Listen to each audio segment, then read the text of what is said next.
Avery, here's a look at one of your slalom runs. Inferno this past weekend. This is your first run in the afternoon on the reset course.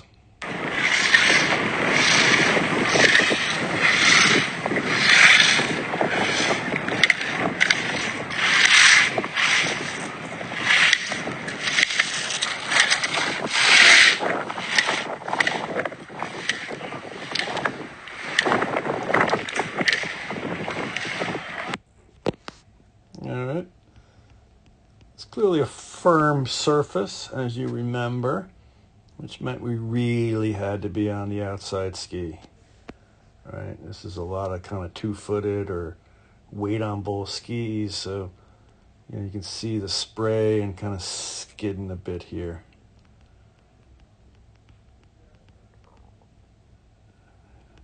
You did exit properly because we have to make sure we're cross-blocking the exit on any vertical combinations, flushes or hairpins. So you were cross-blocking.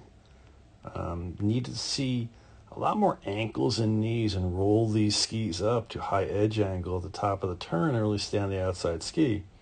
Not much use of ankles and knees, and we just sort of lost the outside ski and skidding our way down.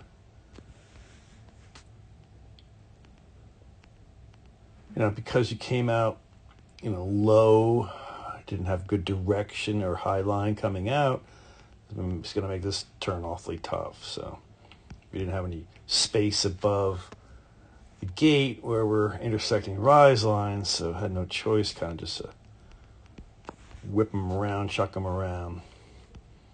Again, low line coming out of here, so no space above the gate. We want to intersect rise line, with more space above, so we bring turn shape back and finish the turn on the gate with direction done. But, of course, came out low here, so it made it difficult. So now we're turning all below and not on the outside ski enough. Flushes, we got to use one arm like you're doing, but using the wrong arm. In this case, it's going to be the other arm. Your left arm come in, cross block the top, inside arm clear.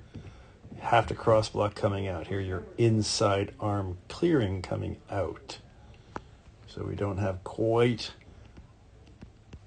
as strong an exit, quite as high a line coming out. So we run a little straight at this guy, and we end up turning below, right? But even though we're doing that, we have to be stronger on the outside ski, right? Yeah, you ran it kind of straight here, but if you stood on the outside ski, we still would have held it, but you fell to the inside, lost the outside ski, feet widened, etc. All right, through here. Should be a little bit easier. We're off the pitch. Still not really using much in the ankles and knees department. Right, not really rolling them up. High enough edge angle. Got to get them up there. Right. Looks like you kind of fell to the inside right there. You can see the skis all of a sudden widen right here. The ski tips are going to widen right there as you went to the inside ski.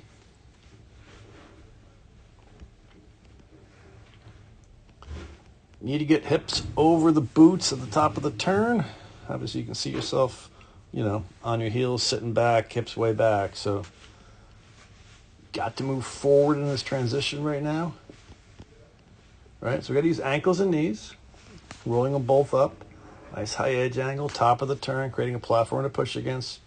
Got to come through, block, and pole plant immediately. That pole plant, if that is a pole plant, I'm not sure it really is. I don't think it really is, but it's so far behind you and so late. Right?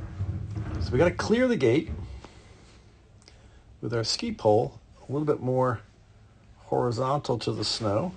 Parallel to the snow. So as soon as you clear the gate out of the way, you just drop using your wrist to like a tap or pole plant. Your pole really wasn't in position to plant when it's already angled down like that. Got to give ourselves more room above. And then, after that, we're going to, as I said, roll ankles and knees, pole plant, block and plant, move to the new ski, which would be your right leg at that, right here. Release the old one and move forward, hips forward. All right. We're looking to do short, powerful arcs, snapping off turns. All right. Came in here, blocked again with a pole, angle down, no pole plant.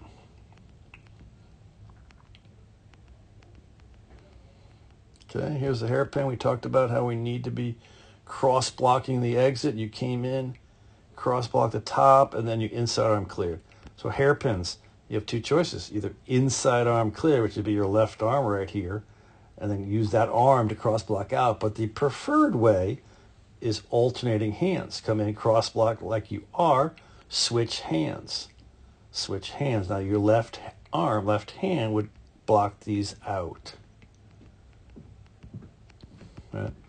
So we just talked about before, we need higher edge angles, top of the turn, these ankles and knees, skis pretty flat, and just sort of skidded them around, and all the turn and pressure is below. We're looking to pressure the skis from we intersect rise line through fall line, and not below fall line, which is what you're doing there.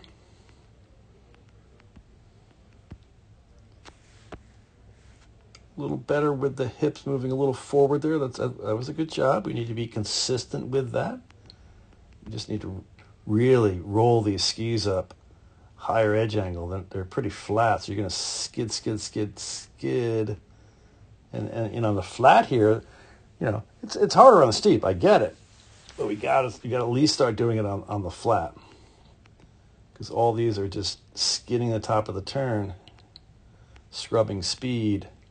Big spray. Okay, now this hairpin you opted for, which is fine.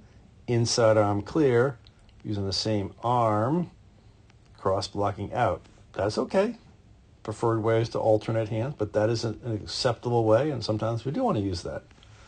So there were some good turns in there. Some things to work on, though. Higher edge angle at the top of the turn, using ankles and knees, right? Really standing on that outside ski. We have to be on the outside ski.